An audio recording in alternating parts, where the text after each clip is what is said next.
ఒక రేడియో బాగా పాడైపోయింది. అందులో 2 స్టేషన్లు ఒకేసారి వస్తున్నాయి. అయితే జనరల్గా రేడియోలో ఒక చోట ఒక స్టేషన్ వస్తుంది. కానీ ఈ రేడియో పాడైపోవడం వలన అందులో 2 స్టేషన్లు ఒకేసారి వస్తున్నాయి. ఒక స్టేషన్లో ఒక ఆవిడ వంటల గురించి మాట్లాడుతుంటే మరొక స్టేషన్లో ఒక ఆయన పంటల గురించి మాట్లాడుతున్నాడు. అప్పుడు ఆ 2 కలిసి ఈ విధంగా వస్తున్నాయి. ఇప్పుడు ఒక కొత్త వింత వంటకాన్ని ఎలా తయారు చేయాలో నేర్చుకుందాం. ఇప్పుడు వరి, వాటిని పట్టి పిడించే పురుగులు, తీసుకోవాల్సిన జాగ్రత్తలు అనే అంశం మీద మనం కాసేపు ముచ్చరించుకుందాం. ముందుగా మనం తయారు చేయబోయేటువంటి ఈ కూర పేరు ఏమిటో తెలుసుకుందాం. ఈ కూర పేరు ఏమిటంటే కంపోస్ట్ ఎరువు. ఈ కూరని తయారు చేయడానికి కావలసిన పదార్థాలు ఏమిటంటే ఆకు తొలిచే పురుగు, కాండం తొలిచే పురుగు, వేరు తొలిచే పురుగు, ఎర్రముట్టి పురుగు మరియు తేనెమంక పురుగు మొదలైనవి కావాలి. వీటితో పాటుగా 1 లీటర్ ఫినాయిల్ మరియు 1/2 లీటర్ ఎండుని కూడా తీసుకున్నట్లయితే మంచిది. ఇకపోతే ఈ కూరని తయారు చేసే ముందు మనం కొన్ని జాగ్రత్తలు పాటించాలి.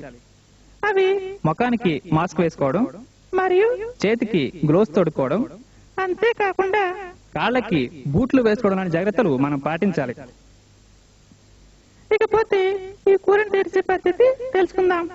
బాగా కాగిన నూనెలో కాస్తంత అమ్మోనియా సల్ఫేట్ మరియు జింక్ ఫాస్ఫేట్ వేసి బాగా వేపాలి. ఆ తర్వాత అందులో నేను ఇందాక చెప్పినటువంటి పురుగుల్ని బాగా తరిగి అందులో వేసి మొత్తం ఆ మిశ్రమాన్ని 2 కాళ్ళతో బాగా కలితొక్కాలి. ఆ తర్వాత అందులో కాస్తంత ఫినాయిల్ పిచికారీ చేసినట్లయితే కూర రుచిగా ఉంటుంది. వీలుంటే కాస్త ఎండ్రిని కూడా వేసినట్లయితే కూర మరింత రుచికరంగా ఉంటుంది. ఇలా తయారు చేసినటువంటి ఈ కూరని మనం ఒక గొయ్యి తవ్వి ఆ గోతులో వారం రోజులు నిల్వ ఉంచినట్లయితే కూర రుచి మరింత పెరుగుతుంది. ఇలా తయారు చేసినటువంటి ఈ కూరని మీరు మీ శ్రీవారికి వడ్డించినట్లయితే ఆయన ఎంతో ఆత్రంగా తింటారు.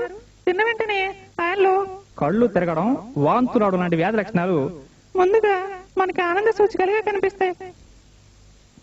ఆ తర్వాత ఆయన ఎంతో ప్రేమగా నేల మీద పడి గిలగిలా కొట్టుకుని ఆ వెంటనే దెబ్బకి చచ్చూరుకోవడం ఖాయం.